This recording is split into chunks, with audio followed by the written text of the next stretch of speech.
UP तक के subscriber अब 50 लाख। बहुत बहुत शुक्रिया। বহিরাগত গুন্ডাদের নিয়ে আসছে বাংলায়। শুনুন, বাংলায় যারা বাংলায় থাকে আমরা তাদের বহিরাগত বলি না। সে রাজস্থানী হোক, পাঞ্জাবি হোক, সিন্ধ হোক, গুজরাটি হোক, মারওয়ারি হোক, তামিল হোক, দিল্লি হোক, আমরা তাদের বহিরাগত গুন্ডা বলি না। বহিরাগত গুন্ডা কাদের বলি? উত্তরপ্রদেশের গুন্ডাদের সাজিয়ে পাঠিয়ে দিচ্ছে এখানে, কপালে তিলক কেটে একটা গেরুয়া ড্রেস পরে পান বাহার চিবোতে চিবোতে আমাদের বাংলার সংস্কৃতিকে ধ্বংস করে দিচ্ছে। किसी ने सच कहा है, जिसने भी कहा है कि सियासत में कब कौन भाई बन जाए और कब कौन कसाई कोई नहीं जानता। जहां सहूलियत मिले और पाला बदल लीजिए। अगर यकीन नहीं आए तो एक बार पश्चिम बंगाल की मुख्यमंत्री को ही सुन लीजिए। बात दशकों पुरानी नहीं है, महज कुछ महीने पहले की है, जब पश्चिम बंगाल में चुनाव चल रहा था। बंगाल चुनाव में ये कयास लगाए जा रहे थे कि बीजेपी और तृणमूल कांग्रेस के बीच डायरेक्ट फाइट है।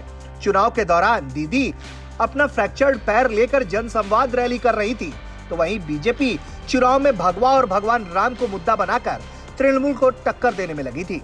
उस समय दीदी को यूपी वालों और भगवा रंग से इतनी ज्यादा तकलीफ थी कि वो भरे मंच से यूपी वालों को गुटखा खोर गुंडे कह रही थी। उन्होंने तो यहाँ तक कह दिया था कि ये बाहर से आए यूपी वाले बंगाल की संस्कृति को बर्बाद कर रहे हैं, जो वो होने नहीं देंगी। लेकिन ठीक 1 साल बाद दीदी का हृदय परिवर्तन हो गया। क्या हृदय परिवर्तन हुआ है वो तो बाद में बताएंगे, पहले दीदी का बंगाल वाला बयान एक बार फिर सुन लीजिए।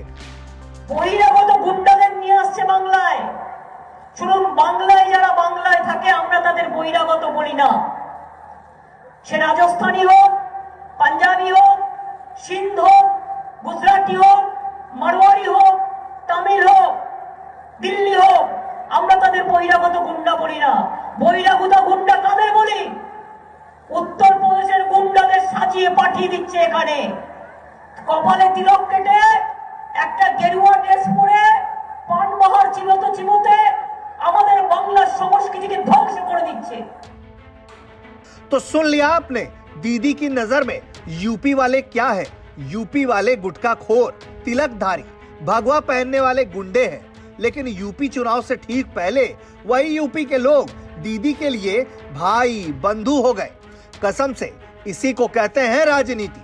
गिरगिट तो बेफिजूल में बदनाम है, रंग बदलने में आज भी नंबर 1 नेता ही है। दरअसल बंगाल की मुख्यमंत्री ममता बनर्जी यूपी विधानसभा चुनाव में अखिलेश के लिए प्रचार करने लखनऊ पहुंची, जहां उन्होंने सपा प्रमुख अखिलेश यादव के साथ प्रेस कॉन्फ्रेंस की, जिसमें ममता ने अखिलेश को भाई कहकर संबोधित किया। यहां ममता बनर्जी ने बीजेपी पर जमकर हमला किया और लगे हाथ यूपी वालों को आभार व्यक्त कर दिया। वही यूपी वाले जिनमें कभी दीदी को गुटखा खोर और गुंडे नजर आते थे, आज वही यूपी वालों का आभार व्यक्त कर दीदी थक नहीं रही थी। मैं पहले उत्तर प्रदेश का जनता को मैं स्वागत करने चाहती हूं। मैं उनका आभारी हूं।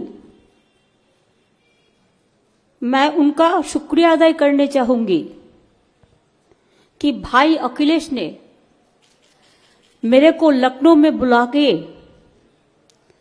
पूरा उत्तर प्रदेश का जनता को एक अच्छा रिश्ता बनाने के लिए जो मौका दिया है, मैंने उसी के लिए उसका शुक्रिया अदा करने चाहूंगी। जानकारों की माने तो बीजेपी ने जिस तरह पश्चिम बंगाल में ममता बनर्जी के नाको चने चबवा दिए थे, उसी का बदला लेने दीदी यूपी में पहुंची हैं। दीदी ने बीजेपी पर हमला करते हुए कहा है, टीएमसी यूपी में चुनाव नहीं लड़ रही है, लेकिन अगर देश को बीजेपी से बचाना है तो यूपी में जो उनके भाई अखिलेश यादव चुनाव लड़ रहे हैं उनको सपोर्ट करना जरूरी है। वो बोली कि यूपी, बिहार, राजस्थान, पंजाब के कई लोग बंगाल में रहते हैं। ममता ने कहा कि यूपी देश का सबसे बड़ा राज्य है और अगर बीजेपी इस राज्य से गई तो वो पूरे देश से गई।